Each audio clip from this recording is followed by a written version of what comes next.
difficulties. Hey, and we are live. The internet does work here sometimes. I am here with six of the nicest people you'll ever meet, and they all happen to be Canadian, which I'm sure is just a coincidence. Um, but let's go around the horn, and Zamara, please explain what poor choices in life have happened that make you appear here tonight. Definitely not the fact that I'm Canadian. I think I'll stick with pride with that one. I answered an invite by this guy named Mike. I wasn't really sure what was going on. I was like, Terrible idea. Fantasy creatures. I don't know. Like, yeah, I don't know, whatever. I said sure, and this is where I ended up. I just knew that like Scott and PL and Tim and Trinity, these cool people were coming, so I was like, all right, sounds like it's going to be a good time. And Mike. Yes, and Mike. Yeah, my name is Zamar. Show your book. Oh yeah, right. I meant to do that. This is my book, Riven Earth. There's a duology and a little novella to go with it. So that cover gets me. Amazing. The books are amazing. They're amazing. Thanks, Neil. Scott, why are you here? Do you have nothing better to do on Monday nights? Yeah, you know how it is. I couldn't get enough of you, Mike. Had to come back. I think this is my third time on with you now, so that's just truly what it is. Just more quality time with you, my fellow Canadians, obviously. But yeah, I'm Scott, though. I'm the author of A Memory of Song, the Last Ballad series, which the first installment is A Memory of Song. And then we have a novella, The Sound of Starfall, which came out a couple months after A Memory of Song. And we're celebrating the recent release of A Chorus of War, which is book 2. Woohoo! It's a little chonker, actually. That is a big boy. Yeah. And I'm also Canadian, very proudly Canadian. Born and raised, been here my whole life. And Tim, you've been on the show multiple times, so you really should have known better. Yeah, apparently I'm even more a sucker for punishment than Scott here, and that says something. It does say something. Yeah, but yeah, same as these awesome people, fellow Canadian, and yeah, I think with the exception of Trinity, I think this is my first time meeting everyone else other than you, Mike. So this is really awesome because we all interact all the time on social media. Yeah. It's actually really funny. Cool. I felt like we've already met because we've just talked so much on social media, which I guess is kind of cool. I mean, yeah, like we've gone back and forth in messages. You've supported my big cover reveal when I first put mine out there. To follow Sylvandria. That's right. And like because of it blew up way more. I think Mike, you and I were laughing because that day there were so many posts about that cover. Oh my god, yes. That Mike, so I made Mike quit social media for a day, which is probably good for his mental health. So there you go. Right, I did a public service. It's been a fun ride ever since. So yeah, I'm just here to keep bugging Mike and see where it goes. And then P.L. Stewart, who still has written one of my favorite books in fantasy that I've read in the last decade or so. Although I am going to get a little irritated if there's not another audiobook coming out for me to listen to soon. But love Drowned Kingdom. Can't wait to dive into the rest of the series. But tell us about yourself and why are you here? Well, Canadians, we're too polite to refuse. No, seriously, it's an honor. It's an absolute honor. Absolute honor to be here. And yeah, I'm just part of the fan club here of all these wonderful authors. I was hyping up Zamar's books because they are fabulous. They were some of my top indie books that I read this year. Can't wait to read the rest of everyone else's books. I have to get there, but how TBR is there. And yeah, I'm the John Kingdom Saga author, but I'm just going to forgive me some shameless self-promotion. I'm going to hype up this anthology here, Shapers of Worlds, Volume 5. There's some brilliant authors here, a lot of them Canadian as well, in this volume. And I was honored to have a short story in here called Forest Dark. It's kind of a fantasy horror kind of story. So I encourage you to check out the anthology, not just for my story, but for all the other authors in here. They're brilliant. So. And last but certainly not least, we have Trinity, who knows what she's getting into, and she's subjecting her niece to this, which tells you something about Trinity. But anyway, tell us, Trinity, Brooklyn, tell us about yourselves. Well, I'm Trinity. I'm the author of Bloodbound. I've got them behind me. I could reach. I'll reach. Oh, Bloodbound and Endbound. I should just have them handy. Bloodbound and Unbound, the Guardians of the World of Firestone. There you go. It's got it. Came prepared. And I actually literally just wrote the word "the end" to book 3 today, so I'm in a little bit of Awesome. Congratulations. Congrats. That's awesome. So now the long process of revising, and yeah, I know what I'm getting into to some extent, but like you just never know with Mike. Like you just don't know. I jumped in here and it's like, we'll see how this goes. We'll come up with something fun, and I figured Brooklyn here is monster fanatic, so Awesome. talk about yourself. So there's not much to say. So you're in charge. There we go. Yeah. Okay, so I'll go give you a quick hitter. What's going to happen? Let me share my screen. So this is where we're going to start, and there are 6 of you, and there are 6 different categories. So we're going to have each of you select one of the columns, and then one of the things like terrain. You can pick that. You can pick the size.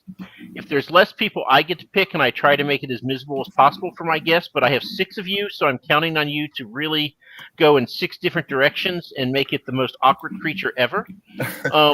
But this is where we start. We have to get these first, and then once you start talking out the monster, then I will start throwing in monkey wrenches and make it more difficult. And by the end, we've had such glorious things as the Lesser Dodo.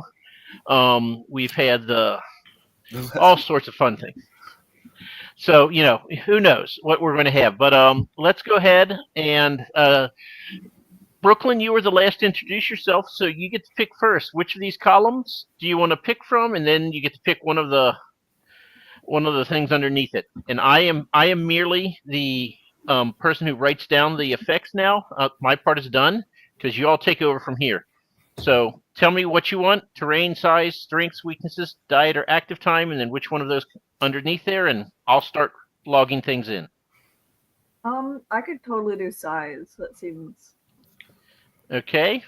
What size do we want? Let's go with large, like a bearable. Yes. Okay. Size. Very large beaver. So it's a bear. Pretty much. I love it. Okay. Trinity, pick something else. Let's go with terrain. Okay. I have to pick from one of those. Yes. Well, or the last one is other. If you want like the Canadian tundra, you can do that. That's always fun. What do we have? A bear / bull? Okay, that's the size wise. Okay. Yeah. Let's go with the tundra. We are in Canada, so Nice. Okay. play it up. Okay. PL. You got strengths, weaknesses, diet, and active time. And I have to say, active time has my one $5 word on this entire list. I had to look up what crepuscular meant. So, Okay, we got to make this thing like not as shall we say neutral as something Canadian. So let's make it shape shifting under strengths. Oh, nice. yeah. Like that. A shape-shifting Now bear. we Nice. go. Now we go. Oh, jeez. Be Canadian. Shape-shifting. Tim, lead us astray. Okay, weaknesses, right? We haven't done. Weaknesses, diet, or active time? Yeah, so I'm going weakness, and we're gonna holy water. Absolutely. Actually, sorry, I meant to. We're getting rid of that one. That's no fair. Oh, come on. What just happened? This is not okay. He's So- changing the rules. I did one show where they picked holy water and then they made it aquatic, and they're like, "Sure, throw that holy water in the ocean." So I was like, "Okay, I see a problem here." So that has to go away. But anyway, Okay, well, I'm going to go with has symbiote because that's not a weakness. And now I'm just making our Canadian monster overpowered. This is great. Has symbiote. One I'm not familiar with. nope. Okay. Okay. So, Scott, you get to pick Yes. between diet or active time. Oh, we're definitely going crepuscular with this. All righty. I even looked it up. It means it's active during Okay, so what does it say?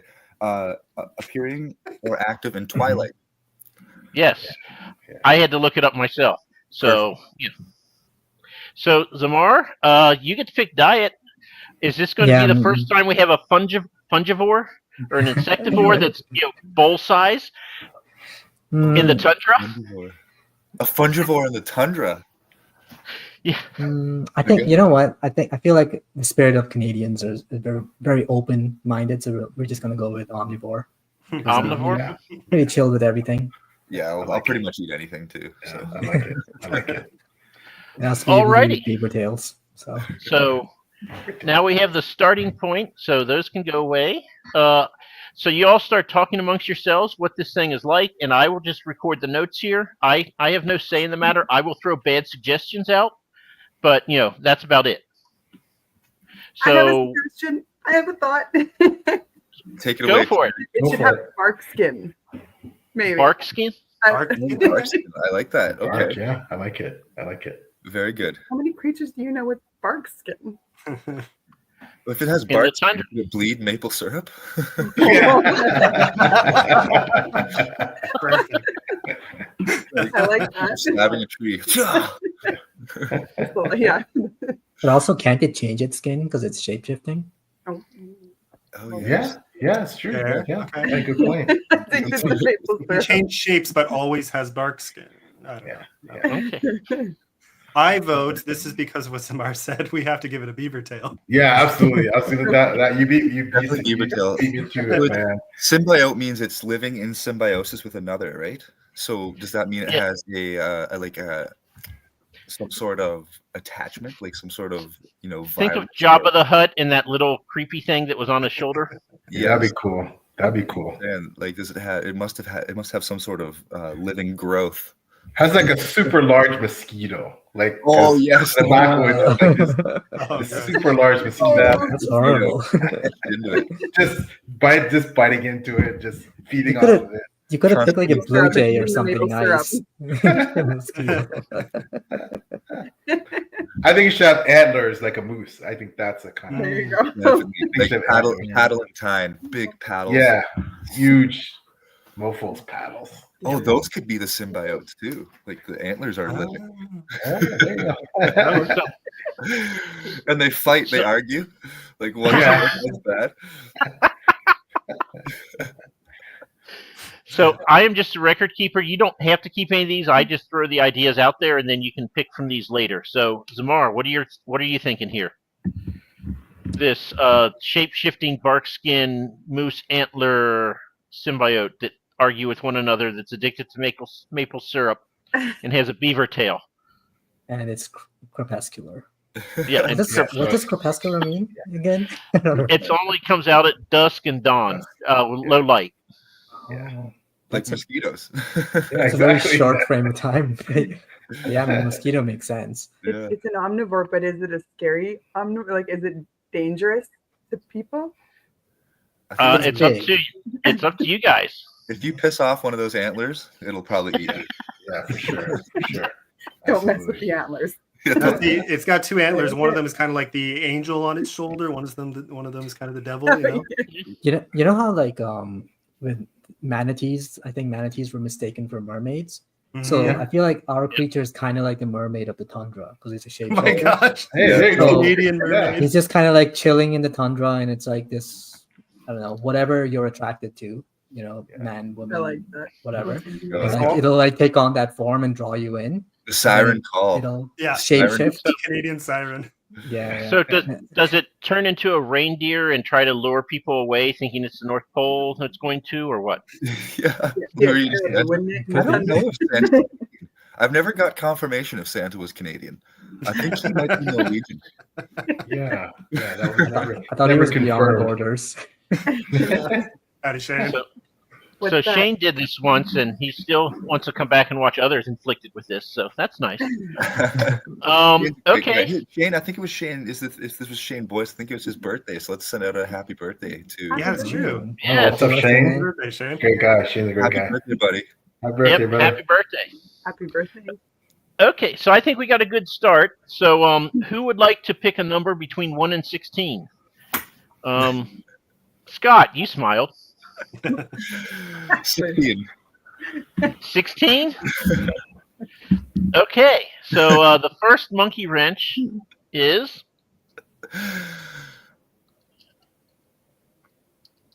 Phobia of cloud shadows. Phobia of cloud Yes. shadows. Okay. I mean, that kind of fits with crepuscular. If it's cloudy all the time, like over Kinda. here, you're gonna get the shadows, right? well, like if I mean, there's you're gonna- clouds there, you think it could come out, but no, it's not going to come out during cloudy days because can't handle that. Okay. And how about Zamar? Can you pick a number between 1 and 16? 11. 11. Mhm. Okay. Symbiote. Hallucinogen. Okay. Hallucinogen expulsion. Okay. Yeah, Wow. so it emits like a cloud that makes you hallucinate. So not only is it shape-shifting, but now it gives a hallucinating cloud if you get near it. Oh, this is wild. That's a So- great tool to help. Yeah, that doesn't seem So- like a monkey wrench. I'm like, oh, this is freaking awesome. So what does it even look like? How would you even know? It can change shape and it can do the hallucinogenic cloud, and it's only out during dim light on the tundra. So other than Bigfoot, who's going to see it? Yeah, it's Yeah. creeping Yeah. along. Crazy, man. Checks out with like the Mermaid of the Tundra theme. Yeah, it's going more like that. Anyone who gets near is tripping out and having a very good time. Yeah. Very I Canadian. was, theme I was as well. in Homer with I think they went to some island. I can't remember exactly where they tripped out on flowers. It's very Oh, much yeah. the Odyssey. Mm. Oh yeah, I it's can't not- wait for that. Sidebar, I'm really excited for that movie. Me it's very too. good for Oh me. yeah, yeah. Yeah. It's gonna be. Yeah, it's gonna be That's gonna awesome. be good. Sweet. Please- Oh yeah. yes. Please be good. Please Yeah. be good. Don't mess Yeah. this up. Yeah. Please don't. I've heard maybe like the costumes like aren't as period as they could be, but we'll see. That's the only negative I've heard. Yeah. Which movie? Yeah. I missed the movie. The Odyssey. Odyssey, Like, yes. Odyssey. Oh, okay, I've never heard of that one. Well, it's based on Homer's Odyssey coming soon anyway. So Yeah, I honestly didn't even know. I need to watch the trailer now as soon as we're done with this. I didn't even know that it was coming out. If you're of a certain age, you saw the Odyssey made-for-TV movie series Oh, on yeah. NBC That in was, the yeah, 80s. I was made to watch way it. back. That's way back. yeah, all Um, we've gotten the last while is a lot of Troy. We've gotten the Iliad, we've gotten the Troy Yeah, movie, we've gotten the Troy TV series. Yeah, Yep. Fun to finally get the next part of the story. yeah. Okay. Well, so those monkey wrenches weren't really monkey wrenches, so we're going to continue on. So, Trinity and Brooklyn, I need you both to give me a number between 1 and 16. 2. 2? Okay, naturally. This is whenever when Tim is on here, the stupid thing becomes so overpowered. Yep. How it happened. Like the puffer fish. Nice. Okay, with the bark scales, like Wow, that's pretty badass, man. they're hidden underneath. They sit And- aside. Impressive. I'd apologize like a good Canadian, but I'm not sorry at all. Hey, no problem, yo. Well, that's awesome. And Trinity, we need a number from you, 1 to 16. Has 15 been chosen? Oh, there's 6 different groups, so you can choose whatever Okay, number. 15. That's the number 15. for that. Okay, this makes me happy, at least a little bit. It's nearsighted. Excited. So it's got like glasses. Is it wear eyeglasses? And stuff? No, it counts on the moose antlers to tell it where the things are. It's like it's like antenna. Comes Yeah. in for it. Like echo And location. they argue with each other, Yeah. politely. Politely, yes. They both dislike the mosquito. We know that much. Yeah, for sure. I'll put that down for you. Okay, so I know it's shape shifting, but what color is this? Okay. Oh. In its natural bark skin state with the spikes down because It's gotta be red. puffed up. It's gotta be like red, and then it shifts to I was white, thinking nice like bird. like Canadian flag. Okay, I like it. Camouflage I in the like it. tundra. Like a nice fall colored maple. Yeah. There you go. Yeah. I would even say Mm. Real dark brown. Okay. Let's see. What else do we have here? Do we need to know? I guess this is what is it like? Body shape like a bull? Is it like a moose? Is it a beaver? What is the general body shape here? Since we didn't get any of the monkey wrenches to help us out with those. Oh, body shape. Well, this is where we should probably we should try to make it this. This could be our turning point right here, right? So it we've has got- antlers and beaver tail, bark Yeah, make it- skin. Make it freaky, like in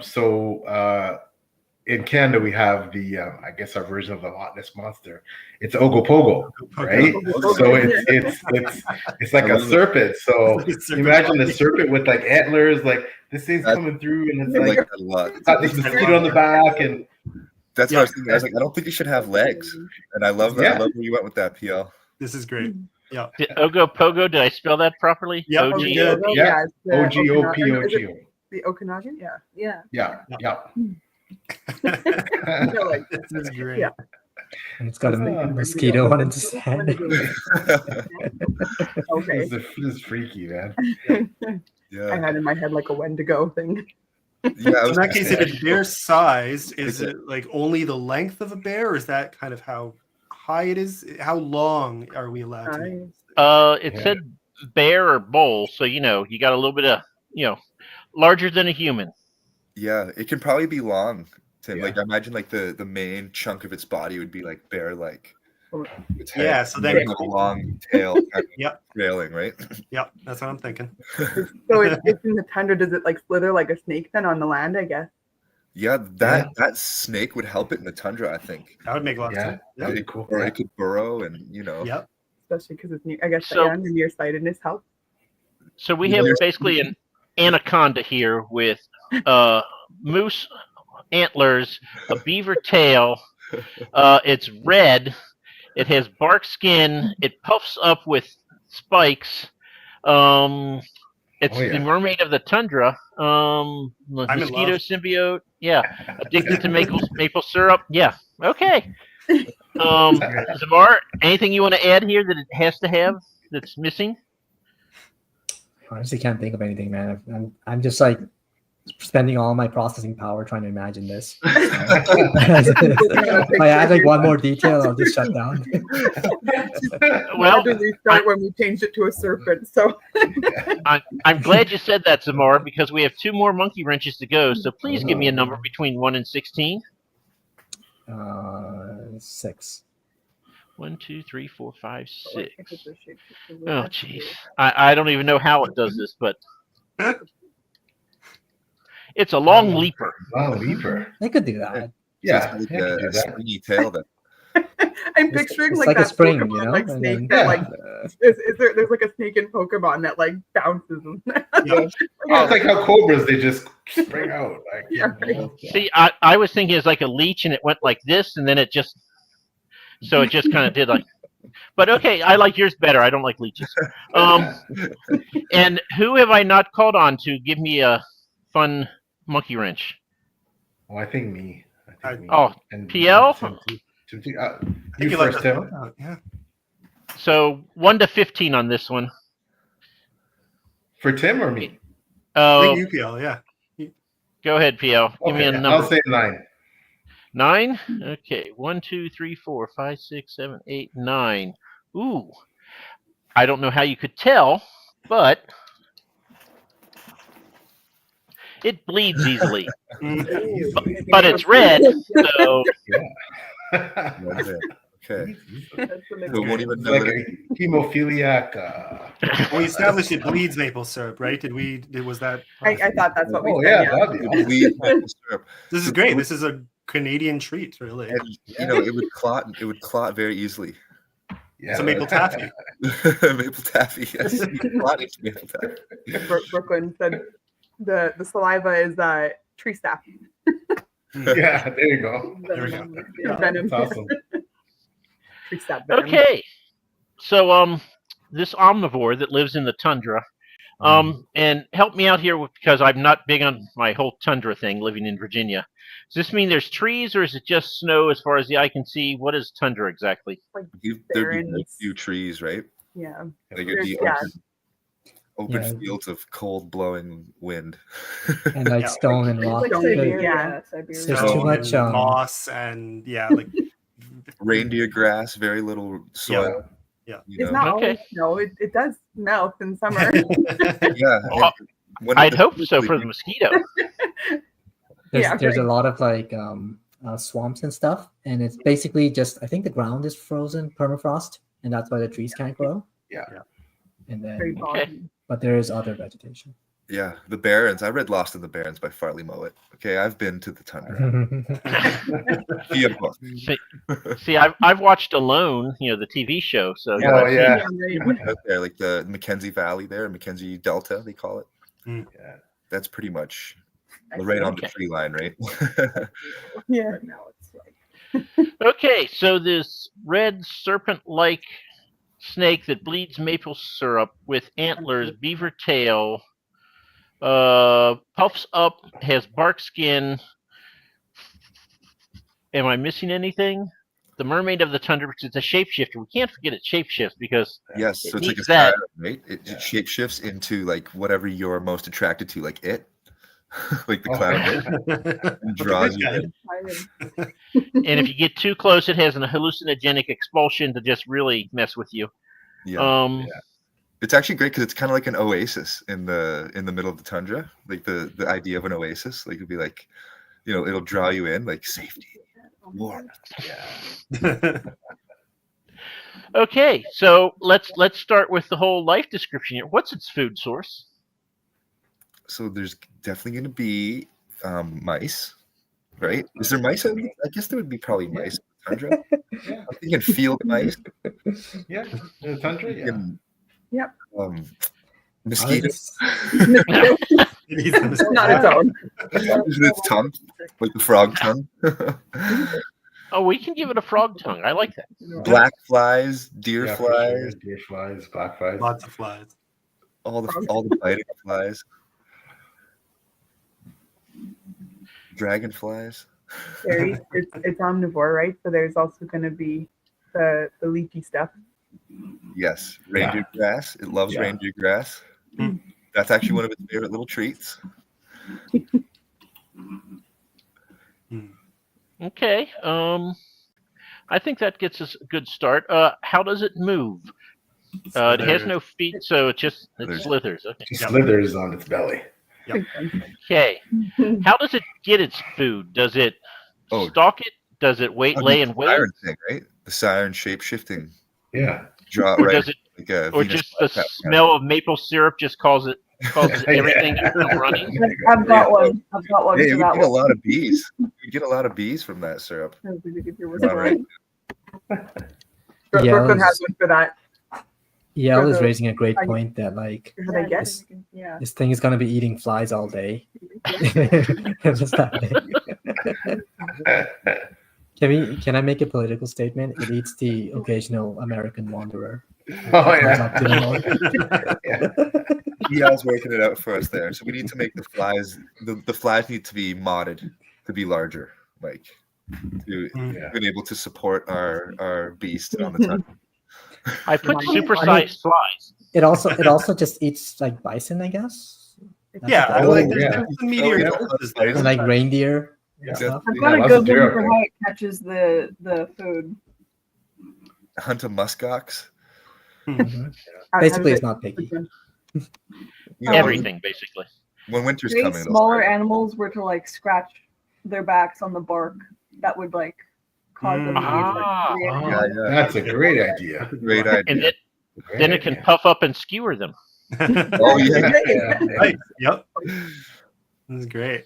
But it's a good use, right? Okay. That's supposed to be a monkey, right? Look at us turning it around. So when does this sleep? Is it sleep during the day, at night, both? Yeah, it's got to Is sleep it- during the is- day. It's like a shift worker. Is it like a teenager and gets like 15 hours of sleep? Well, it's really only active those two very short periods, right? So Yeah. everything Yeah. else. And I in the could be- But I just realized, guys, that you have 24-hour days up north. yeah, I was just gonna say we Yeah, have it's true. very long days, and Oh, like fair. we might have like Does a it just like not do anything ever? So it's going to what? Hibernate? Yeah, it's just mostly hibernating. I guess it's waiting for the right time. Oh, it's waiting for end times, guys. It's waiting for the comet to fall. As soon as it goes dark and the comet blocks out the sun, that's when it wakes. That's Yeah. why it doesn't have to There eat you go. much either. That's awesome. Love that, Scott. Yeah. Okay. So yeah, Mike we'll is so disappointed. Not going the way. Okay, so what kind of no? Actually, my highlight is that I sent this to the guy who does my covers. I'm like, okay, Dimitri, I want you to draw this, and he's like, what? And he's like, I've never had anything like this before. I'm like, yeah, I know. This is what happens when you get a bunch of authors together. And, Yeah. So he's like, okay, this is weirder than the last one. So that's my high point. So what kind of nest, lair, or home does this have when it hibernates for half the year because it's not dusk or dawn? Did we say that it may be burrows? Yeah, I think Yeah, that'd be cool. That'd Yeah. be cool. Okay. Burrows. That's Burrows, that's nice. And is it a social creature or is it a loner? How about it hunts in packs? If it's like a siren, like they're in packs, right? Yeah, that's what you said. Yeah. just a Oh my swarm of God. snakes. That is just frightening. That's Yeah. right. Oh my God. And each one of them has dual arguing antlers. Yeah. So they're all just nuts. Every single one of them is That's crazy. awesome. Split personality. That's They awesome. hibernate all that Schizophrenic, You know, Oh, they they come out definitely eat for each a other brief then, don't window. they? They have Yeah, this that's party. awesome. Yeah, they eat each other. They're Oh, cannibalistic. they're cannibalistic. Cannibalistic. There we go. So Like mouse. is it Did- like did- how does it be the mermaid? Do you just like go in the tundra and there's like 12 beautiful women there, and it's actually the Yes, you see logo 12 guy. beautiful women running towards you, Yeah, and then you get close enough and you realize they're snakes that are Yeah. going to skewer you. Well, it'd probably be like, I But they're imagine it'd be just kind of like really in attractive. Jurassic Park when you've got the one raptor that's kind of like luring them in, and the other ones are kind of Yeah. just waiting around the outskirts. You know what I mean? yeah. There we That's go. cool. yeah, okay. This took a frightening turn. It's getting scary. Yeah. But I mean, you're hallucinating Don't go the to whole the time. tundra. So by the time they're actually at you, you're just having Yeah, it's too late. and it's over. Well, by the time it can see you, since it's nearsighted, then it makes you hallucinate. So yeah, And the way to escape is to run into a cloud shadow. Yes. Oh, Right there. I forgot about that one. And then you just follow the clouds as you're running Follow away. the clouds. That's how you have to move through the tundra. You have to follow. You have to go with the clouds, right? yeah. I'm sure that the animals actually do that. They run with the clouds now, and that's how they, to avoid these things. Yeah. Okay. Which would- Do these things have a language or not? Oh, I would imagine it's a very old Eldritch language. Everything it says sounds like A, like just EH. A and sorry. Yeah, and sorry. Do a lot. sorry. The symbiote, is the symbiote the mosquito or is it the antlers? Yeah. Well, you can do both if you want. Maybe that does the talking for it. Yeah. And what is the biggest threat that this thing has? Each other because they're Yeah, cannibals, or must be each other at this For point. each other. Yeah. Yeah. For sure. Apex predator. Yeah. They're gonna be wiped out in no time. and how long does this thing live? Forever. Yeah.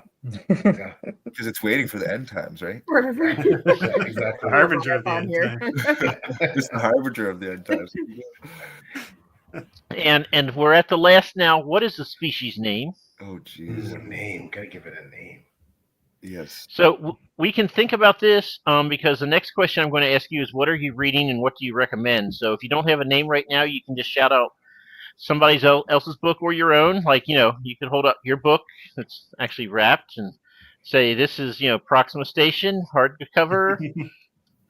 How about the Bob Duck? I love that. The Bob Doug. Bob and I Doug love Mackenzie. that so much, dude. I absolutely love that. Bob and Bob Doug. The Bob Doug. Yo, Doug. It's No, supposed to be Doug. Doug. Yeah, I Bob think Doug. it's like Bob Doug. Okay. Yeah. Bob Doug. Yeah. It goes so well with Ogopogo too. Yeah. Yeah, that's awesome. The Bob Doug. Brooklyn's got Okay. a picture here that she's been working at for our creature. Oh, Uh-oh. she's drawing it? Uh, That's Yeah, awesome. something started I with see the that. bear shape. Well, she's just final touches. But then when we changed it to a snake-like creature, Kind of messed her up. Like, oh no, erase. Yeah, this is what So- authors do. We get like 3/4 of the way through a book and go, "Oh, this idea. I'd have to change everything." But Right. Yeah, exactly. Yes. Yeah. change the let's go mind. back. Okay. We'll backtrack. So Totally worth it. while we're waiting for the big reveal, Zamar, what are you reading currently? What should we be Um, reading?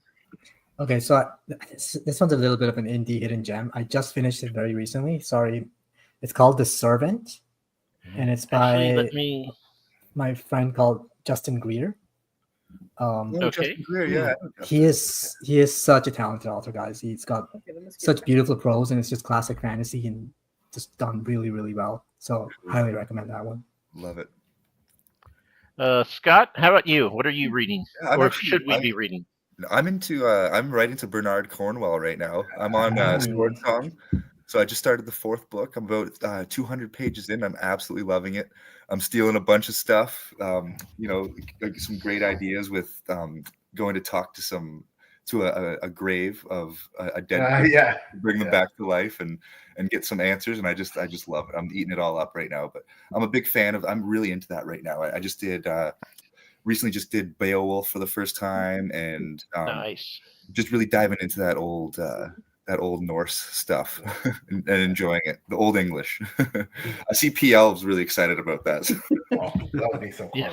I have about 4 of his books behind me that I have to get to as well. Oh, perfect. You know what I did, love Trinity? Cornwell. I went into the bookstore and I saw the entire set of 13 and I was like, I'm just going to get it. And now I'm totally committed. I'm totally committed because I just bought the Do whole it. freaking set. Yeah. You get them all. It's like, now I have to read them. Exactly. I didn't even read the first one. And I was like, I told myself I wouldn't do this. But I almost did that with Malazan a few months Yeah. ago. They were on Yeah. sale too. And Yeah. then I kind of thought, I just don't have the time for this right now. I pass. And now they're back to full price. I was like, well, yeah. I know. That's how it goes. They'll be on sale again, though. Don't worry. Do the binge on Malazan, man. It's the only way to go. I did it for the last like 5 or 6 books. Yeah. It was Everyone tough, tells but me it I was need to just based on my writing. I'm like, okay, yeah, I'll take the plunge. From what I've read so far, because I do have the first one on my Kindle. I was like, okay, I'll give it a chance. Yeah, you're right though. You do have to like. I'm waiting for the same thing, Tim. I'm waiting for that right chunk when I'm like, I have the right commitment that I just want to. I think PL. I want to also binge it. Yeah. I just recently binged all 3 Joe Abercrombie's as a reread. The Oh first yeah. one, Yeah. I binged them Yeah. right in a row, and it was so. Yeah, You're saying this on the wrong show. Oh, yeah. Oh, Mike doesn't. You know, Mike like, is Mike's not a Abercrombie fan. Yeah. I love his characters. If he'd ever have a plot, he'd be one of my favorite authors, but he just doesn't believe in plot. So no. Plots are Yeah, overrated. but just read it for the characters, man. That's about it. All the other books have plots. Yeah. Actually, I think The Devils had a plot. I enjoyed that. I haven't read The Devils. Yeah, he definitely got better with it. That first trilogy, though, it's at the end. Even during my reread, I was like, why did Logan go with them? I don't get it, but I don't even care. It's one of those things. Kind of like, it's okay. I don't think the motivation's totally there, but that's okay. I just got like FOMO with the Joe Abercrombie. I have the first Law trilogy that I haven't read, and everyone's like, "Oh, you're gonna hate it. Oh, you're gonna," and it's like, "Hey, no. I just gotta read it now." Yeah, you have to experience it. Yeah. You'll know by the like halfway through the first book. Like for me, it was like immediate. Like those first chapters were like, holy crap, this is good. So, The Devastator of Keyboards. What are you reading? Well, I've got 2 audiobooks on the go right now. So I have When Things Are Set Right by Jordan St. James. So I've been working through that. Pretty good so far, really fun. Kind of a male and female protagonist set going up against dragons and schemes, and it's getting interesting. And then I'm starting Co Lancell's Far Removed, which has been on my TBR for very a while. good. Yeah, Love it. Yeah, so that one I'm looking forward to. Just barely started, finally. I'm such a slow reader right now. I went through the Wheel of Time series in like 2 months or something, and now it takes me a month to read a book that long. Like, I'm starting to actually sympathize with Mike's position of 500. Like, that's a bad sign, folks. Is that I'm not- just not good. writing? As Like soon a as you lot. start writing, right? Like, Yeah. because reading slows down. Yeah, Yeah, the more yeah, I write, exactly. For me, writing the epic fantasy it's hard to read other really in-depth epic fantasies at the moment. Right, I'm like writing book 3. Yeah. Yeah. That's so why I'm many turning things. to novellas, because just bite-sized is good, but anything longer, I'm like, oh, I I've can't seen do it. this right now. I can't do anything except an audiobook, to be honest. Yeah. Once I'm in the writing mode. Yeah. You know, Grendel is like the flip of Beowulf, right? Like Grendel, you're from Grendel's point of view. I think I've heard about that. Yeah. Yeah. I was supposed to read it in high school, but I went to a Catholic school, and the principal said there's one curse word in here. Our students would never understand it. We were juniors, and so the teacher actually bought all the books for everyone, and they're like, okay, you have to give all the books back. And I was like, no, I already started reading, and I like it. So I told her I lost it. I never returned mine. I went to Catholic school, and they got us to read some really like terrible stuff. So things have changed clearly. Yeah. So, PL, what is a great book that we should be reading that we're not? We're all reading. I think a lot of us have read the Saxon stuff by Bernard Cornwell, Saxon Stories, which is up there. So I'm doing my reread number 10. I don't know, of the Warlord Chronicles, which is I'm actually doing Philip Chase and I'm reading it with him because he's reading for the first time. He made a promise that he would delete his channel if he didn't read the Warlord Chronicles this year. So you can't have that happen because he's Dr. Fantasy, right? We've got to bully him. Yeah, so we did a deep dive into the first one on his channel. So check that video out. So I'm rereading Enemy of God, which is book 2, and he's reading that now. So we'll do a deep dive on that one at some point. But I love Bernard Cornwell.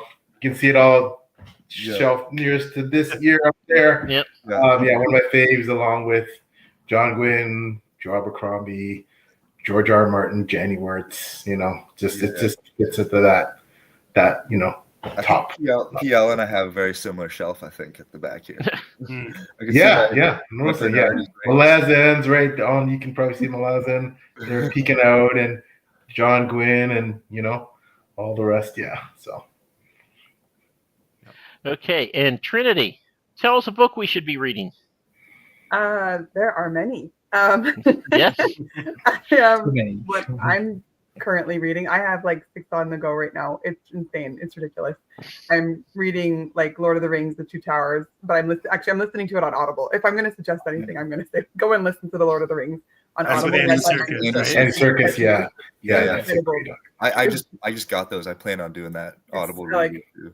I'm driving and I listen to it when I drive, and I'm like, man, like I feel like you feel like you're just there, and he tells the story so brilliantly. So I'm on The Two Towers, and I'm also listening to The Hobbit with my son. And all the books I'm reading right now are for my kids. So I'm reading the Harry Potter series with my daughter. I'm reading the Chronicles of Narnia with my youngest. That's so much fun though.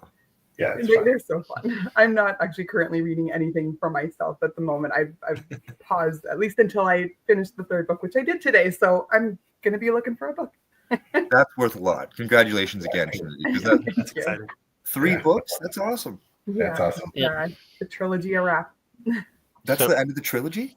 Yeah. Oh my gosh. That must be such a great feeling. You were probably in tears, everything. Congrats. It's the first draft, so it's really rough. So in my head, I'm like, it's nowhere near done. But like, it's a complete story. Yeah. So Trinity, it's at the end, Are you a pantser or a plotter? Like when you said the first draft's kind of rough, so you kind of just go through from start to finish and then go back and revise? I have like points that I kind of reach, and so I'll write, and then I'll get to a certain point that I need to get to, and then I come up with more points from there, and then I write up to there, and then so it's like it's very broken. Just a little bit of a mix of pantser plotter. It's kind of I don't know, I've heard the phrase discovery writer, where it's like I discover it as I go, but I get to a point at least A that little check-in point, right? yeah, I do the same thing. It's like I call it the check-in points. Like I like go that. back, make sure I've kind of got everything as before I move forward, and Yeah, usually it yeah. makes it better.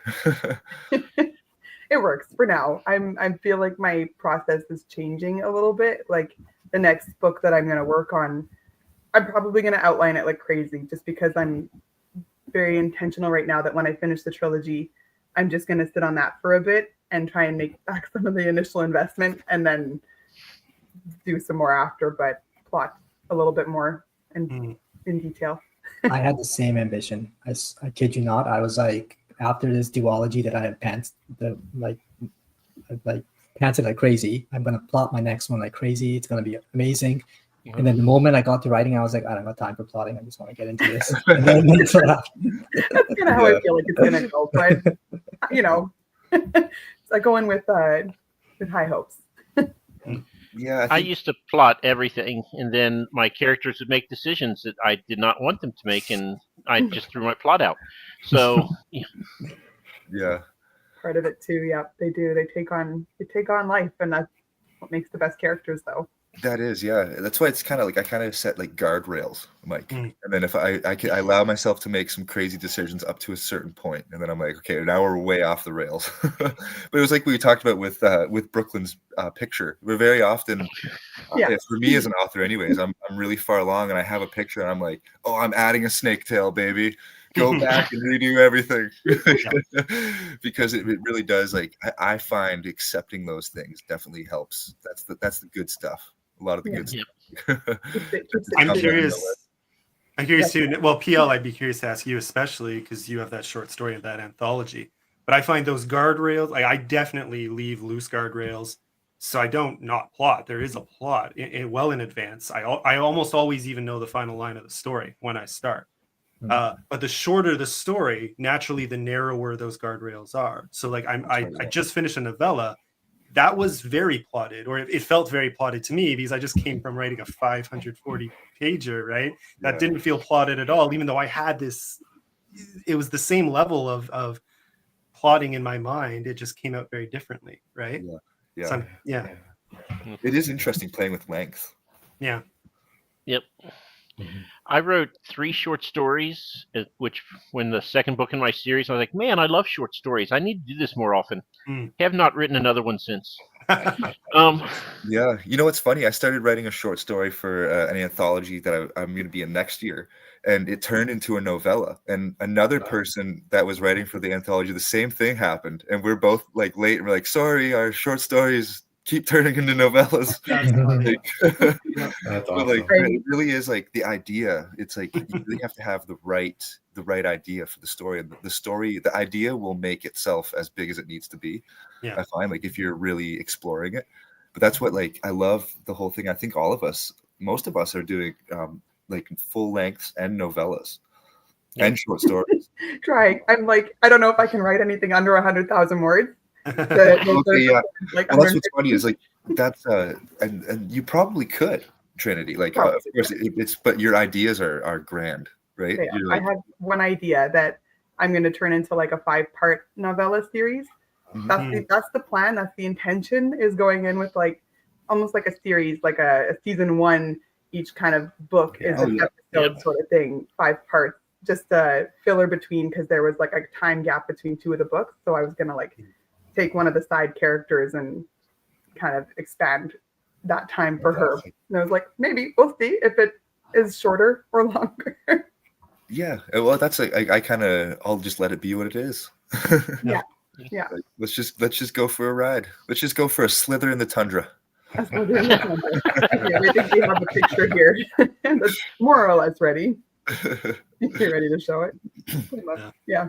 Mike, what are you reading? Oh, here we go. Hold on. Oh yeah! Wow! Look at Oh that! my gosh! Wow, that's amazing. That is incredible. You're a fantastic artist, man. Wow, that's amazing. That's good. An art. And you did that so fast. Well, yeah. Crazy. Brooklyn. So I got 3 that I want to mention, and one will make Tim happy. So I went back and I was thinking, like, what is my favorite standalone book of all time? And it's Byzantium by Stephen Lawhead. Mm. And I'm like, that's a thick book. I know it. So I looked it up, 870 pages. I read it 20 years ago. 20 years ago, I read it. I was willing to do it then. Now I'm not willing to, That's read what, like half of a Sanderson book, right? Like that's Yeah, that's all. No kidding. Not ambitious or anything. And I No. just finished listening to Iceborne, which is a novella in Adam Fernandez. I always call him Alex, and that's wrong. It's Adam Fernandez. His Vermilion Flames sci-fi series, space opera. He's written 2 books, and then this is a novella in the same universe. It's phenomenal. And I just started this other book. I don't know, The Fall of Celandria. I don't know, something stupid like that. I said it at Silvandrea, and he's like, what did you say to him? You're like, that's not right. No, well, no, the short story, the short version of this story is that is how I imagine it being pronounced, Silvandria, or sorry, Selvandrea. And I'm so used to saying it the other way now, just because everyone said, "Oh, but that's It's throwing us all off. yeah." I was curious if that was just I like even changed the thing, or if it was like. Tim, that's so funny. It's one of those things. There's this. I was watching one time an interview with George R. R. Martin, and he started saying Dothrakai, and then I was reading the comments on YouTube, and it's like it's still Dothraki. It doesn't matter. There's the other side where, like, if someone tried to tell me to pronounce it different, I would get furious. But with that, I was like, you know what? Fair enough. Yeah. I think sometimes the fans they'll make it for you. Yeah. They'll take over. It is what it is. You don't get the choice anymore. Okay, so that is an awesome picture. This is up there for kind of ridiculous creature. I'm really loving this one. So I am pleased. Yeah. Let's go around again. Tell us one more time what you've written, what you are writing, and why you're just wonderful people.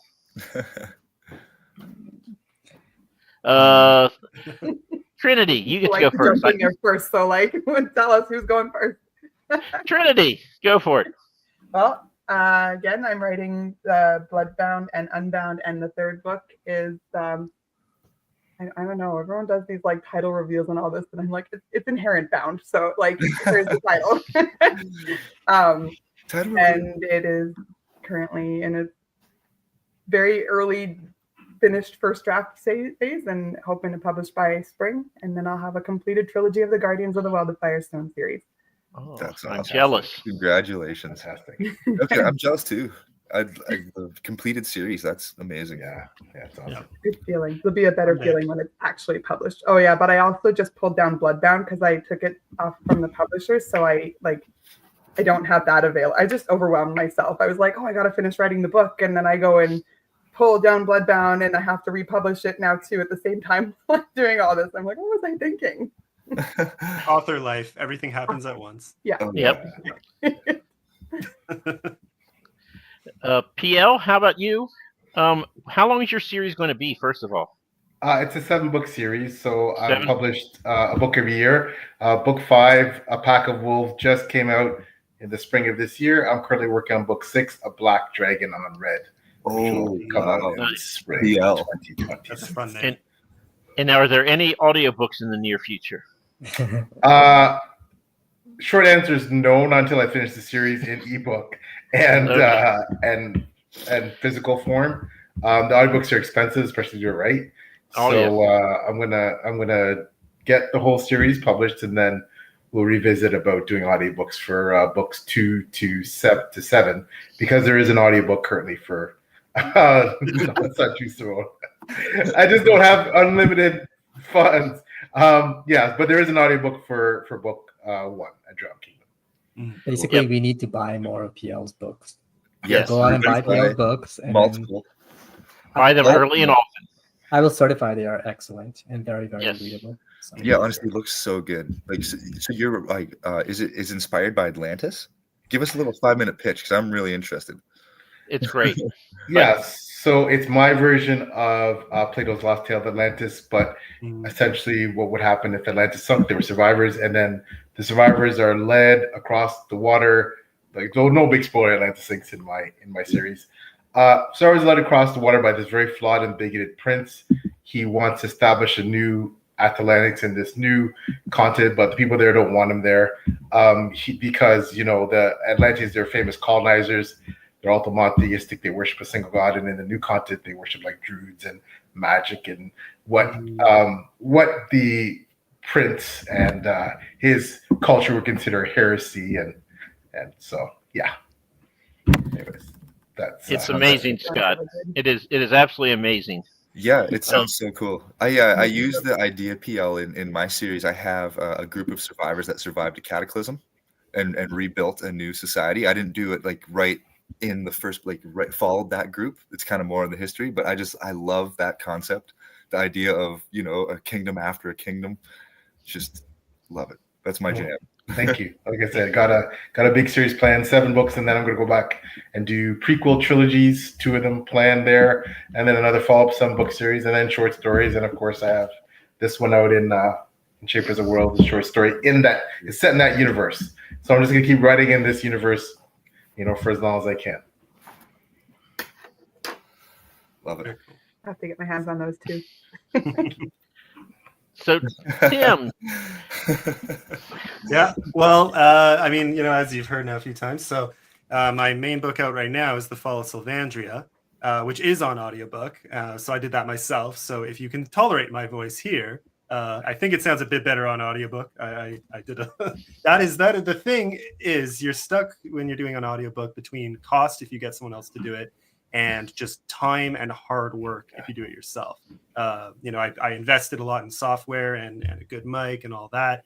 And then even then, the editing itself, there are 86 chapters in that book. And just to put in perspective, I had one chapter in particular, not that long, but it took 3 hours to edit. So that time adds up very quickly. But I think it was worth it. Everyone who's listened to it so far, I've been getting a lot of, really good feedback. So that's been great.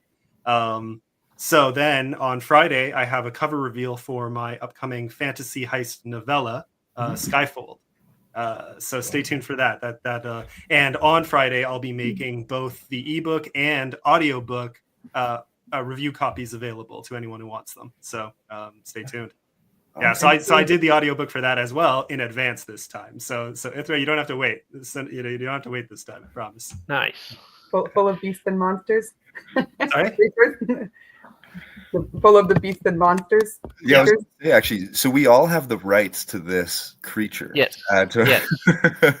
Throw it in there. Appear in every single one of our books. Right? Yeah. So I don't know if you all saw, but I did have the SFF Insiders on here, and they did a creature and they named it the Berserker. Yeah. Is anybody going to Worldcon here? Sadly, no. PL. Christian Schaefer has 75 of the Berserker labels or whatever put under your item. So make sure you see her. Okay. Get your collector's item Berserker. Okay, I will. Thank you. Thanks for the heads up. So, we have to get the Berserker to fight the Bob Dog then. Yeah, that wouldn't be fair. That really wouldn't be fair. It's not a contest. The Berserker is a turtle. But it has a giant head that it can ram with. Oh, okay. Okay. We have antlers. Yeah, and a mosquito. Not just any, they're talking. And a giant mosquito to distract it. Yeah. Yeah, our mosquito alone could beat the Bozos. Yeah. Canadian mosquitoes are vicious, man. They're vicious. They are. I know it's your state bird. That's what I've heard. Worse. Especially up in the tundra, further up north you go. Yeah. It's like they know they've got a short lifespan and they're just like, let's go. Scott, where are you at? Is your series a trilogy? Yeah, no, mine's I think they call it a cycle or a quadrilogy, whatever you would. It's a quadrilogy or a cycle with 3 novellas in between. So total 7 books, 4 main books, 3 novellas. The 3 novellas kind of tell the history. I'm doing it kind of like I compare it to Star Wars, the way that he did episode 1, 2, and 3. I'm just doing it alongside. So right now I just released Course of War, the second main book. Right now I'm working on the second novella. which is kind of to be read after that, which will expand on a lot of the history that's in A Chorus of War, and kind of just give you more of that backdrop, which I was kind of explaining. PL is kind of inspired by Atlantis. So you've got a kingdom that was destroyed a long time ago, but there were survivors from that kingdom, and they're kind of running everything behind the scenes, and that's slowly being uncovered. That there's this secret organization from a fallen kingdom that's taking over the world essentially. And to avoid doing major 1,000-year flashbacks in my main books, I really thought it'd be fun to do these separate novellas, and all of them are standalone stories. So you get a beginning, middle, and end. It's not just like a history. It's kind of like so the one I'm working on right now is inspired by I kind of did a institutionalized Last Samurai kind of story. Wow. Where I have a person from one side stuck on the other side, and you're getting, they're playing off each other, getting more in depth into some of these kingdoms that were older, getting into their history, showing you that history isn't everything that it seems. That some of the things that you've learned in the novellas, it's different. You're like, wait a minute, that's not what. And then but that's all kind of just a fun way to play on it when you're doing past and present at the same time. But I'm about, I just hit 21,000 words today on the novella. It's outlined at about 45,000 words, which I know isn't technically a novella. It's technically a short novel, but A Chorus of War is 230,000 words. So compared to that, it's, if you want to call it a novel, and then after that, I'll be diving into the third book, which is called A Melody of Madness. And it's things are really getting picked up. We're going to have the major battle, and then everything's going to kind of start coming back home. For another major battle, of course, in the last book. I kind of look at the third book's going to have like my Helm's Deep. Yeah, it's kind of all built up for that, and I'm really looking forward to getting back to it. But it was kind of I'm having fun taking my time. I've been same as PL's kind of. I've been doing one book a year. I'm only in my second year so far, so we've got 3 books out in 2 years, and then. Nice. Like the novella out, and then the next one will come out in 5 years, and kind of keep that pattern going. And then hopefully I'll be where Trinity's sitting in a couple of years with a finished series, with a big smile on my face, saying I just wrote the end. But for now, I'm enjoying the ride. Enjoying learning about the craft of writing, and really working hard on that. So. That's where I'm at. Impressive. I'm sold. Definitely gonna. Awesome. I think it was already on my TBR, but so to bump it up. So Scott, audiobooks anytime soon? Again, short answer, not in the immediate future, but it is something I've priced out. I've got some narrators that I've talked to, and I'm just kind of waiting on. I kind of want to just make a plan of to not stretch myself too thin financially. Book just came out, so I'm going to give it a couple months to hopefully recoup some of the investment, and then we'll see where we're sitting there. But in the next 6 months, we probably won't see it, but it is something that's on my mind that I do want to get. I'm starting to get a lot of requests for it. Yeah. So it's kind of something that I want to put up. I think, PL, I like how you did at least book 1. And then Well, I think people have to realize too, it's a sad fact that especially if you have a long series, you see it even more. That if you have a series, nothing's ever going to sell as well as your first book. Mm-hmm. And maybe people like your series, they may not read your second book for years. That's right. Yeah. Right. So if you're going to invest in that first book, and then that's my thought process to get to the rest when you get to them. Yeah, it's probably going to recoup you the most. Yeah. Like in the long run, that's going to recoup you the most of your investment. Exactly. And my book sells really well. So the first one, and that's the gateway to the series. So then they have a choice to make. I'm either gonna pause or buy the physicals, right? Or buy the physicals, right? Give in and buy the physicals. PL is a tease. He knows what he's doing. Good strategy. So Zamar, you said yours was a duology? Yeah, so that's how I cheated. Is I finished my series by just writing 2 books. So I didn't have to keep going. Zamar, you wrote the whole thing and then rapid released, right? Like you were already done when you finished published. Yeah, I finished the 2 main books, and then I wrote the novella like a few months later. So the novella is kind of like a prequel, but I suggest reading it after. I mean, I think the thing I would say is any day now. It's in review right now, but I have like a compilation audiobook coming out for the series, so it's like a good 40 hours of audio with 1 credit, which Hopefully, Nice. that'll be good. Dude, that's awesome. It's like an omnibus audiobook, eh? Yeah, that's amazing. Yeah, I'm Yeah. pretty excited for it. Mhm. And I think So I that's had- awesome. Zamar, if I remember it, our books came out like within a week or 2 weeks. Yeah, they were like right Something like that? next to each other. Yeah. That was so cool. That's how we first met. It was like, oh, book birthday, baby. Yeah, Oh, you're from Toronto. Oh wow. Or Cambridge, sorry, but you know. See now the novella should be an audio any day now. It's just Audible is taking its time in review. As so, they do. Yeah. And then it just appears, eh? That's what I've heard. yeah. Yeah. And then they also Yeah, just they- throw your book on sale and don't tell you. Yeah, exactly. You get an email. Yeah. They're like, we don't even need you for much. Yeah. Fabulous stuff, man. I haven't read the novella yet, but the duology I read is just chef's kiss, man. It was just fabulous. So really, really fantastic. Really fantastic. Yeah. So, I mean, speaking of creatures, it's got a bunch of like these grassy. yeah. It's almost they're inspired by like grass Pokemon, you know. And the world, yours is the world's dying, right? Zamar? Yeah, so the world stopped turning. So everyone's kind of living in this one part of the world where there's a bit of sun, so it's always like kind of sunset. And too hot on the other side, it's too cold on the other side. And, you know, things are happening and stuff goes bad as it does. So That's so cool. So I guess I'm just kind of a ripoff of PL and Zamar. Like my book's just kind of there, is mashed up. Like my world stopped working, the elements stopped working. There's a fallen kingdom from the past. You know, this is I guess those are just the recipes, the ingredients. yeah, For, it's just fantasy, man. It's almost always like that. All the tropes out there.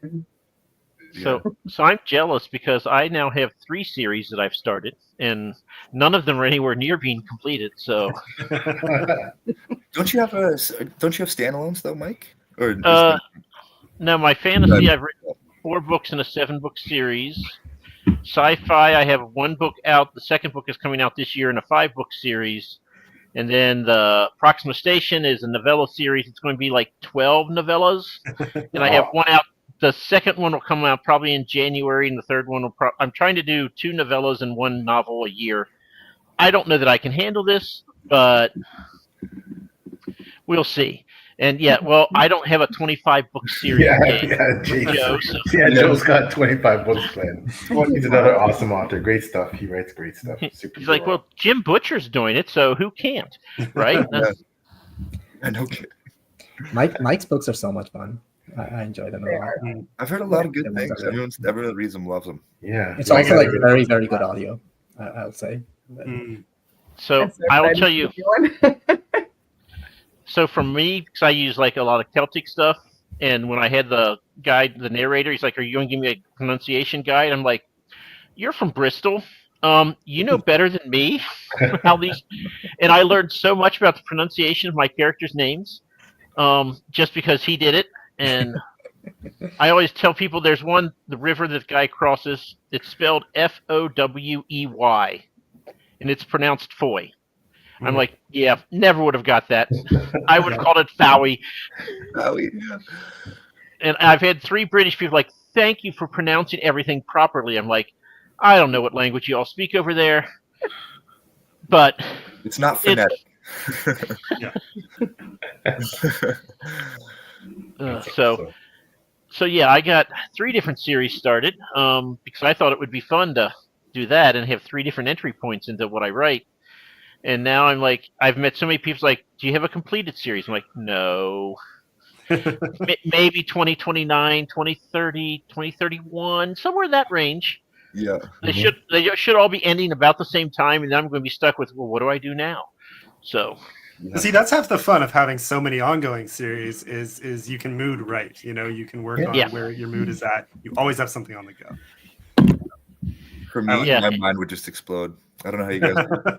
I was worried about that, and now that I'm doing it, I'm like, oh no, this is amazing. This is amazing. I feel like I'd never get anything done though. Would it take you a long time when you go back into the old, like if you're switching worlds? Wouldn't it take you a while to get back in if you're switching over? I mean, I'm doing it right now, and I worried about exactly that because Skyfold is set in an entirely different setting and world and everything from the Fall of Sylvandria. And the moment I finished that, honestly, I did the audiobook. So that gave a bit of a buffer. And while you're doing like the audiobook editing, there was some time in there to sort of think and start kind of dreaming up. And I just did some quick rereading of the Fall of Savandria, not even that deep, and I was immediately back into it. And I'm already 17,000 words into the prequel to the Fall of Savandria. It just came back right away. I guess it is it's your creation. So I guess it's probably closer than you may think. Yeah, like that's the thing. I think you doubt yourself until you give it that just a few days of really diving back in, and it rushes right back for sure. Yeah. I'm scared to death of my fantasy series because I published the 4th book in January of last year, and I'll probably start book 5 March of next year. I'm like 2 years off. Like I'm going to have to reread all my books, find out, did I give anybody a color eyes? Because that's my thing. I never give anyone an eye color because I will never remember. Yeah. No, I do. I actually pick and choose. If there's an eye color, it's usually for a reason. Little Easter egg there, because for that same reason. I keep that notebook. I started that now that I'm into book 3. It's like I have that. When I was editing book 2, I was like, I'm gonna take the time and get a really in-depth notebook here. That's hopefully gonna help me later on. Tile sheet, yeah. That's smart. It starts getting a little crazy. It's like, oh geez. I did that in the 3rd book. There's a character that comes up that was in the 2nd book that I didn't realize. She's like, that's such a minor role. Like she's not even really got a line. She's just brought up in it, and there was a description. And I decided to do a reread of Unbound just out of the blue, just kind of like, it's been a while. Somebody, wrote a review. It's been a while. I should read it again. So I read it. And I'm like, I'm glad I did, because this description came up, and I was like, oh, I think I described her differently in the 3rd book. Yeah.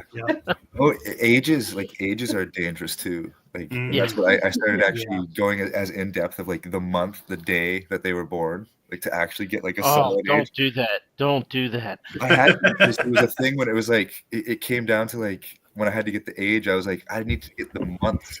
Like I needed the exact months of how old they were, so I could get this. And it was just I had to go back and figure it out. And I was like, never again. So now that's what I was talking about, Tim. Now that you've got those, once you get that base work done of a series, like I almost feel like I don't want to go do all that again with another series right now. And then I'm like, I've got all this groundwork. I can just go, and it's kind of like you get a language figured out, especially for fantasy. You're using like a.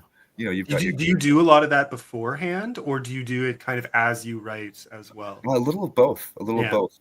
Like often there's a note in my draft that'll be like expand lore, like make this story better, whatever. But a lot of it, I have a pretty big notebook about like 45,000 words of history and lore that I've just been accumulating over the past little bit. And it's kind of the big broad strokes of stuff. And then as I approach that part in the story, I'll flesh it all out on an in-depth level. But I've got this culture needs to be explained. And, anytime I introduce a culture, it's going to be like the full thing. So I'm also careful with that. Like how many cultures can I bring in? Because I don't want to just bring one in and not give it that full representation, Days when you're like, when you don't feel like writing, but you want to do something creative and feel like you've made progress. So you're just like, I'll just come up with words and world build. Yeah. Oh, exactly. I did a lot of that. I definitely did a lot of that, especially when I was waiting on, when I sent away A Memory of Song for edits. I had like all this time, and I wrote The Sound of Starfall, the novella, but then I still had time after I wrote the novella, and I was like, well, I don't want to just like keep writing, like better slow down a little bit, like, but I wanted to flesh out the world, so it was like, that's exactly what I did. Just spent some time doing that, and it's really fun. So for becoming a druid, I decided I wanted to have the calendar system. And the druids used a lunar calendar, so that's the first thing I had to deal with. Yeah. And then their day started at dusk. So they'd be eating dinner. I'm like, wait, what time of year is it? Is it dark? Is it not? Because that will change the day. And then I put on every chapter, I put what day it was in the month. And I'm like, oh my God, do you know how many times I had to go back? I had to get a spreadsheet and have a calendar and, our system, their system. And I was like, never, ever again. I spent hours on that, and not a single soul has ever mentioned it in any review. Mike, I got a great story about the lunar calendar. So I did the same thing. I wanted the lunar calendar to represent my Celtic culture. Got into it, started running into all the same problems you were, and I was like, well, you know what? I've got a fallen kingdom that they actually probably already established all this stuff. they established it as our normal calendar, and then these guys adapted it from this fallen kingdom. So there's no lunar. I just threw it out the door. Clever. Also, fun fact: I also wrote a lot of A Memory of Song with 2 sons the first time I wrote it, Wow. and then again started coming into a lot of problems when I was reading it through. I was like, the sons aren't important enough in culture. Like I feel like if you had 2 sons, that would be a really big part of every religion, culture, and I just felt like I didn't get that, so I took the second son out. And then this is a good way to tell if you've made the right decision when you're writing and editing. When I went back and took it out, it barely changed anything. It was the right decision. Where would Luke Skywalker be without that second son? No kidding. Yeah. And that was like, that's we'll kind of leave that iconic vision for Luke. Yeah. That's awesome. All those great sunset scenes. Yeah. So, Zamar, when is the next book coming out from you?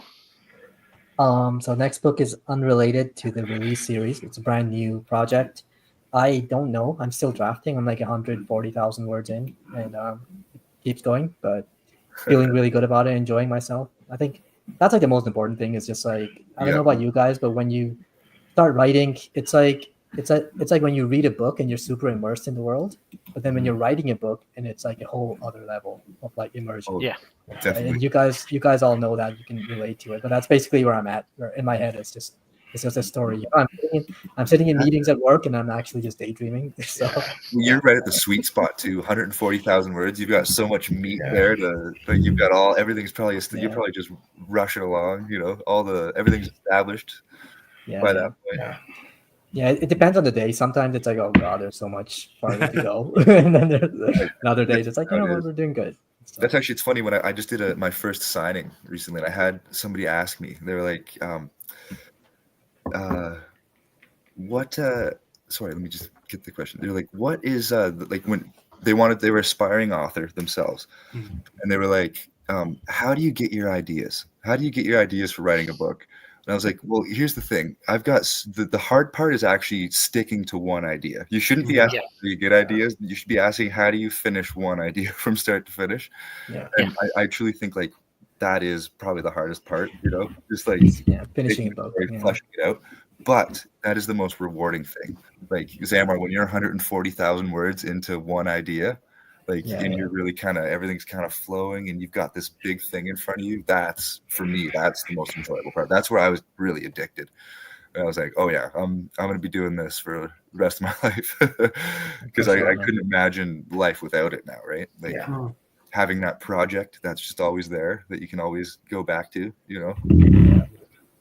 I had this weird thing happen like this year, really, like around January, February this year, where just a whole bunch of things hit at once, unrelated to book stuff, but it was enough that it threw me off track. And so suddenly that addiction, it was the first time in a few years that it was just gone, and I couldn't explain it. It wasn't the story, because in the span of days, I went from being addicted to this story to just, being in this weird limbo spot. And I dove into other projects related. I dove into learning the craft a little more. I dove into just finding ways I could still stay in that zone, but tangentially, because that's really all I could manage. And I still, to the day, can't fully explain why. But I will say this, that, and after a few months, I dove back into sequel and I was able to put out another like 40,000 or so words. And then the same thing it just sort of, those circumstances followed in a way. It was just weird, the timing. Yeah. And so again, I kind of stepped back. The nice thing was when I just I think the sequel in my mind became too wrapped up in those circumstances.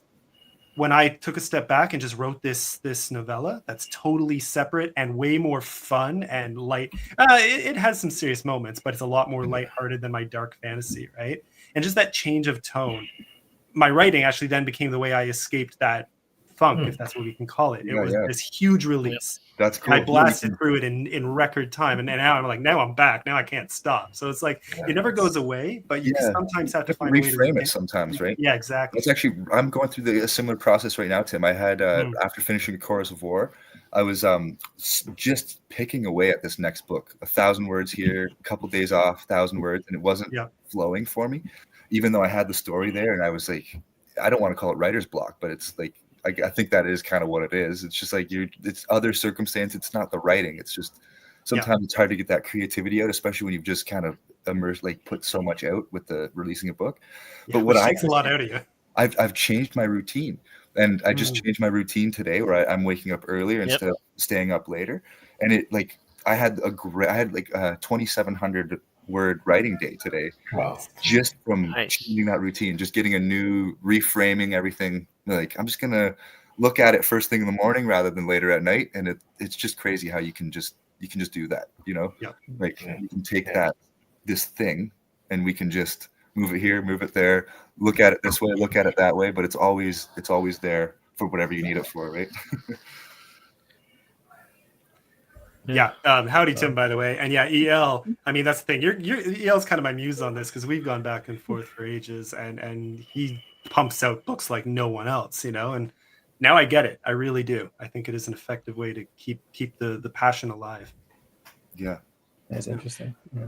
So you have to realize that EL is actually a group of cyborgs. It's not just one entity. Love you, Tim. That makes sense, actually. Yeah, you know what? Yeah. Tim's the best. Tim's awesome. Tim, you're my second favorite Tim.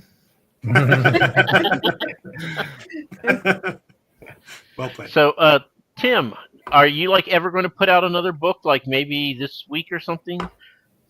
Where are we? We're talking to me. Talking to you. Yes, yes, the Canadian Tim. Yeah. So I mean, the launch date for Skyfold is August 15th. So 2 weeks from Friday. You're right there. Yeah. Nice. Yeah. So cover reveal is this Friday. The launch for the novella is 2 weeks after that. Love it. Nice. Fantastic. That's exciting. That's I'm very much looking forward to that. And again, audiobook. So the audiobook review copies will be available from me, MP3 files. Audible will do their thing as they always do, and it'll be 10 business days, maybe. Yeah. We'll see. So, and PL, I know you just published a book, you're one a year. Are you writing any other side products, like other short stories or novellas that are going to come out in other things, or are we just full on the Drowned Kingdom saga? No, we're all in on the Drowned Kingdom saga, simply because I'm getting near the finish line now. It just seemed like yesterday when I started it, and now it's almost done. And I was actually writing the afterword for this book that I'm writing now, Black Dragon and Red. I'm weird that way. I'll write the end of the book first. I'll write all kinds of things. I'll enhance my family trees and my appendices and things like that. And I was writing, for it. And that's how I just wanted to capture how I felt. And I was feeling like, wow, like this thing's almost done. And I can't believe it. It seems like, and I'm going to miss these, I want to miss these characters. Right. And, I'm going to miss, especially my main character. Right. And, but I only have enough currency, enough energy to write a book a year and to write in this world. I have my regular full-time job, and that's all I got. So, but I did, again, this past year, I had written the short story for the anthology, and that it was challenging, right? Because I think Trinity said it. I didn't know if I could write something that short, right? So, when I wrote Forest Dark, I'm like, I got to keep it around 10,000 words. Eesh. I've never written anything, less than 160,000 words. But it worked well. But but I do plan to do more shorts in the future. Like I said, I just need to get this main series done. And then everything kind of will spring from there as to where I go next. I do plan to do the first of the prequel trilogies first. I go farthest back in time, do that trilogy, and then come a bit forward and do the second one. So, there's still a lot that I have planned for the future, but in terms of execution, I have to get this main series done, right? And then we can go from there. Yes. To one day have a series done. That'd be wonderful. And Trinity, you're saying next spring for yours to finish your trilogy, and I'm very, very jealous. That's the goal. See if I stick to it. And Brooklyn, I don't want to leave you out. Show us the artwork one more time. And are you open for commissions? And do we have to talk to your aunt to get to you, or? I found my new cover artist. Yeah, no kidding. Yeah. Well, that's actually so Awesome. cool. There we go. Yeah. That is So cool. good. That's awesome. Yeah, that is awesome. I'm not sure what I'm doing so far as like commission stuff. I know I'm currently working on my Nana, her mom. She's writing a book, or she wrote a book, and I'm illustrating it. I'm not sure when that's going to be finished, but I'm pretty quick with drawing, so it should be done fairly soon. Fun. It's a children's book, but either way. That's Okay. really cool. Hey, you should be really Fantastic. proud of yourself, Brooklyn. That's awesome. Yeah. Yeah. Honestly, you're a very Amazing. talented artist. Yes, you are. Yes. It's, Absolutely. it's not easy. You should see my drawings. Yeah, mine look can't- like stick figures. Oh, Whenever I'm I can't. commissioning something. Yeah. He's got There. Oh, wow, yeah. Oh yeah. Yeah. Nice. Oh, that's awesome. yeah. So, Beautiful. okay. So one quick question. Just raise your hand. This might just be a mic thing. But have you ever had like a likable character and you're like, yeah, this guy's going to die. I can't wait to kill him. Oh, Yeah. And I'm like, oh, everyone's going to love him, and I'm killing him, and they're going to be screaming at me. yeah. I have a likable character that dies, but I wasn't excited about it.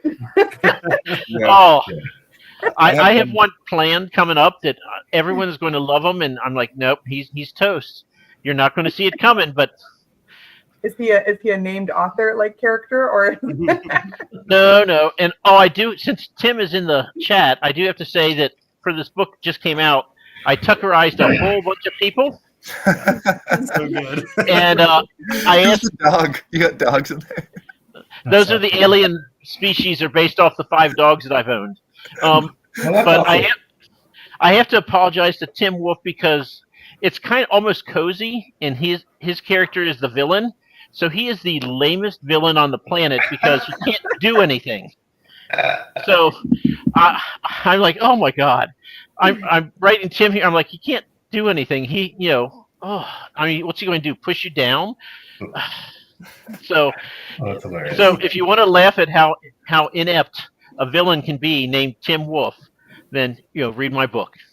That's my Yeah, pitch. I'll read it just for that. You Yeah. gotta kill off your darlings, man. Yeah. That's like JRM. You gotta. That's what when people go, how could you? Like, Yeah. I got a lot of those in book 5, which I just wrote, and it was very satisfying.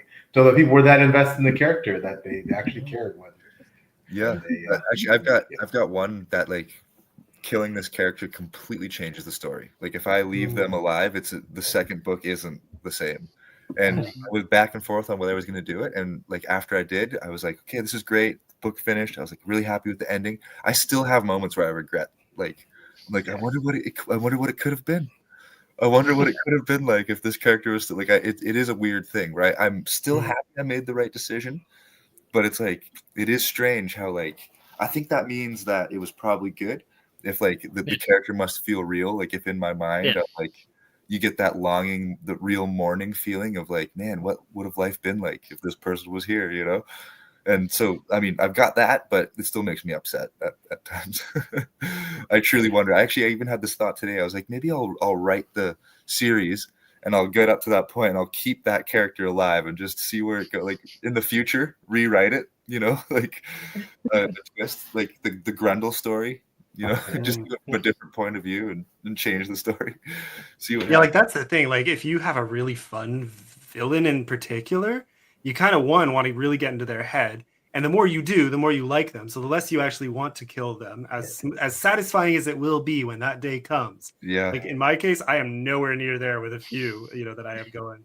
And my, so I have to be careful. Legal disclaimers. You can't actually say you made someone in whatever. Anyway, so one of my closest friends, his brother-in-law, we get along really well. So of course, I made him the root of all evil in my world. Which comes in book 2, and he's already my favorite character. And I'm like, you're gonna die eventually, maybe, probably, maybe, yeah, no, yes, you have to, but I like you so, but no, I'm killing you. So I keep going back and forth, but it's great. Like it's the best part of writing is those fun characters you fall in love with, and then kill. So if you've seen our show, you know that Ro hates Captain Janeway from Star Trek with a passion. So I made the leader of the space station is Colonel Janeway, and her brother is the father of my main character. So they're brother and sister. Ro is now a sibling of Janeway. I mean, And- that makes sense. Yeah. And I would be remiss if I didn't mention that there's a recurring character named Trinity Cunningham in this series. Ah. And actually the next chapter I write, she's going to show up again, and yeah, it's going to be interesting. Mm.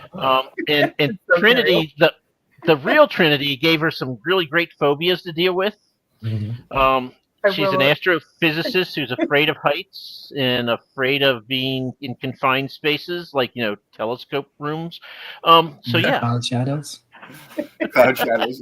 I like that cloud shadow idea. Like you have to Yeah. follow the, like, I might actually use that. Like I have a Awesome. space for it that I'm thinking right now. Like it is a really cool concept. Like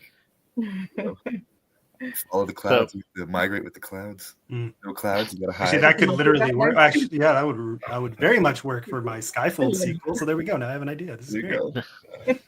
go. there you go. Those phobias may or may not have been real phobias. Yeah. Bob Doug.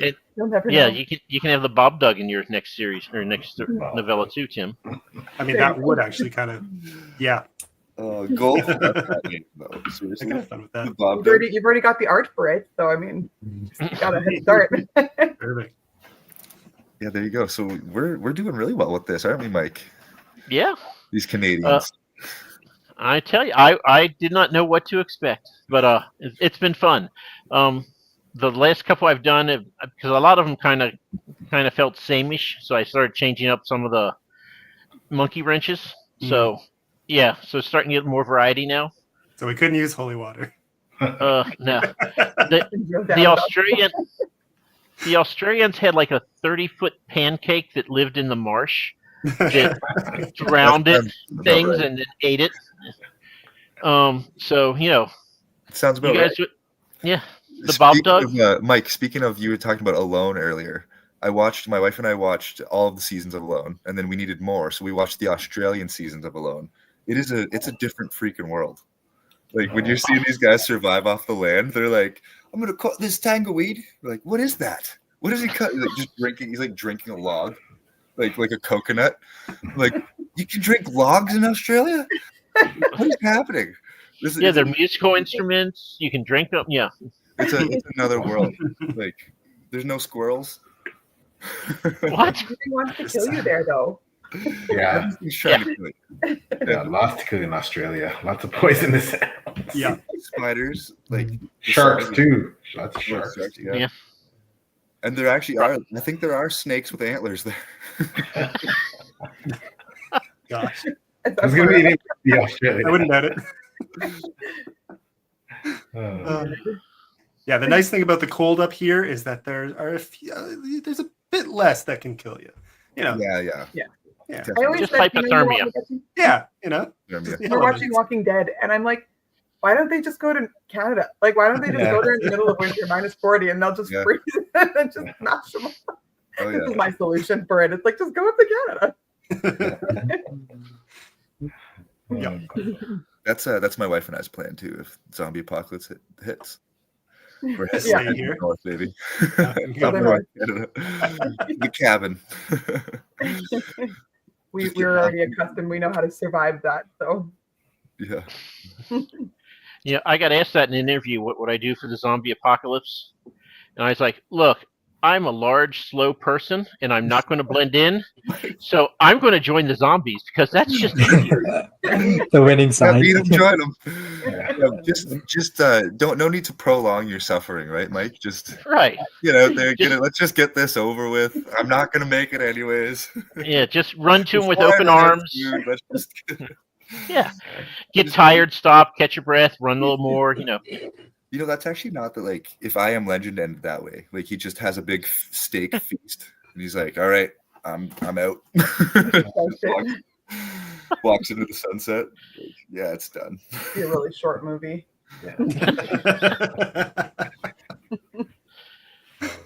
Oh man. Okay. Any last words of wisdom? Anyone? Oh, wisdom. Don't mind Just how thanks a lot for having us, man. This is Yeah. awesome. Yeah, Hey. this was a lot of fun. Yeah. This was a lot of fun. And PL, I know that Ro is going to be on your show in another month or two. At some point, yeah. At some point in the future, Awesome. and you know, I leave this invitation over to everyone. I hope to read everyone's books here. Obviously, I've read Zamar's. I plan to read everyone else's. So, you know, yeah, I'd love to have you all on my channel at some point. 6 Elemental Interviews. Zamar has done it. So yeah, in the future, yeah, I'd love to. Once I read all your books, That'd be fun. yeah, so That'd be I'd love to. Yeah, it'd be cool. Yeah. I want to read yours too, and if it ever comes out, we read each other's and have a chat. That would be fun. I think. Yeah, that'd be awesome. That'd be awesome. Okay, so for Tim, since he's the lamest bad guy ever, let's do speed round. You know, most of you have heard this before. You're going down the main drag of your city. You can be sitting on top of T-Rex or a Griffin. Which one do you choose? Trinity? I feel like I've answered this before. I'm like less popular opinion. I don't love dinosaurs, so like Griffin. I know. I'm sorry. Brooklyn? T-Rex or Griffin? I would actually say that technically, scientifically speaking, a T-Rex would have feathers Oh, back then, and not little arms, but rather little wings, and would be flightless. So I would say honestly the Griffin, because the T-Rex would just be the larger, less flying version of the T-Rex. So the less cool Griffin. that's cool, Griffin. Okay, so you two are dead to me. PL, how about you? I gotta say the Griffin, man. The Griffin's the way to go. But I want my Griffin to fly though, because if it can fly, then nothing's touching me, right? Cool. So yeah, but I mean, come on, man. It's got the body of a lion, the head of an eagle. Like, yeah, it's Griffin all the way. Tim, I know where you stand. We already have a majority here, Mike. I am so happy. Team Griffin. Scott? Oh, I'll Is just anyone? go against the grain. I want my flightless T-Rex, my small winged T-Rex This with a Scott being a good saddle contrarian. on it, of course. Good saddle. And Zamar, how about you? T-Rex 100%. or? I'm all for the dinosaurs, man. There's dinosaurs in my books, so Okay, there you go. I'll still like your books. I don't like the real, Books are awesome. the real stuff. I don't like. Oh, okay, well, there we go. Thank you, everybody, for this. That's actually one of my favorite creatures, and I did get at least a couple enlightened people to say T-Rex. So, have a good evening, everybody. thanks so much. I was hoping. Thank you. I will hope to see you all again sometime. You'll have to come back on the Yeah. channel. Great seeing you Great guys. to all. Take Good care. night, guys. Oh, Good night, everybody. Having us. Thanks for having us. Sorry.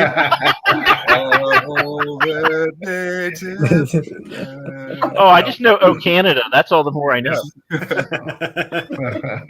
All right. Good night, guys. Okay, Good night. good night. Everyone. Take care.